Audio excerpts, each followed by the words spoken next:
মাঝখানে কেটে গেছে দীর্ঘ এক যুগ। এই ১২টি বছর ছিল কেবলই দীর্ঘশ্বাস, অপেক্ষা আর আকাশপথের জটিলতায় নাজেহাল হওয়ার গল্প। অবশেষে ঘুচতে যাচ্ছে সেই দীর্ঘ দূরত্ব। আগামী ২৯ জানুয়ারি থেকে ঢাকার আকাশসীমা ভেদ করে করাচির পথে ফের ডানা মেলতে যাচ্ছে যাত্রীবাহী বিমান। যারা দীর্ঘ সময় ধরে আঁকাবাঁকা পথে বা ট্রানজিটের বিড়ম্বনায় ঢাকা করাচি যাতায়াত করেছেন, তাদের জন্য পরম স্বস্তির মুহূর্তটি হতে যাচ্ছে এই ২৯শে জানুয়ারি। দীর্ঘ এক যুগেরও বেশি সময়ের অপেক্ষার অবসান ঘটিয়ে আবারও সরাসরি আকাশপথে যুক্ত হতে যাচ্ছে বাংলাদেশ ও পাকিস্তান। আগামী ২৯শে জানুয়ারি থেকে ঢাকা করাচি ঢাকা রুটে সরাসরি বাণিজ্যিক ফ্লাইট শুরু করতে যাচ্ছে বিমান বাংলাদেশ এয়ারলাইন্স। প্রাথমিক সিদ্ধান্ত অনুযায়ী ৩ মাসের একটি বিশেষ সূচিতে সপ্তাহে ২টি করে ফ্লাইট পরিচালিত হবে। বিমানের উচ্চ পর্যায়ের সূত্র নিশ্চিত করেছে যে এই সূচি আগামী ৩০শে মার্চ পর্যন্ত কার্যকর থাকবে। খুব শীঘ্রই ফ্লাইটের বিস্তারিত সময়সূচি ও টিকেটিং সংক্রান্ত তথ্য চূড়ান্ত করে প্রকাশ করা হবে। মাত্র ২৩৭০ কিলোমিটারের দূরত্ব আকাশপথে, যা কয়েক ঘন্টার যাত্রা হওয়ার কথা।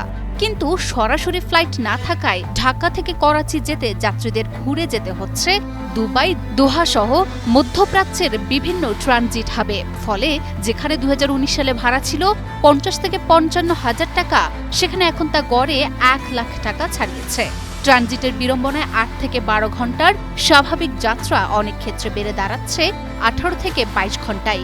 ভৌগোলিকভাবে কাছের দুই দেশের মধ্যে আকাশপথে যোগাযোগ যেন ক্রমেই হয়ে উঠেছিল সময় সাপেক্ষ ও ব্যয়বহুল এক ভোগান্তির নাম। সেই পরিপ্রেক্ষিতেই কয়েক মাস ধরে চলা নিবিড় আলোচনার পর সব প্রস্তুতি সম্পূর্ণ হওয়ায় ২০১২ সালের পর প্রথমবারের মতো সরাসরি ফ্লাইট চালুর সিদ্ধান্ত নিয়েছে সংশ্লিষ্ট কর্তৃপক্ষ।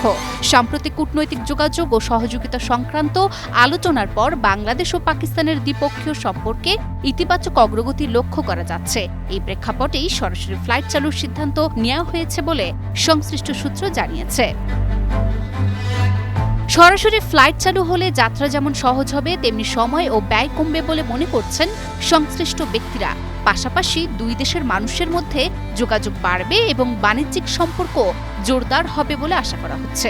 সব মিলিয়ে দুই দেশের মধ্যে ব্যবসা বাণিজ্য ও যাতায়াত সহজ করতে বিমানের এই উদ্যোগ এক নতুন মাইলফলক হিসেবে দেখা হচ্ছে।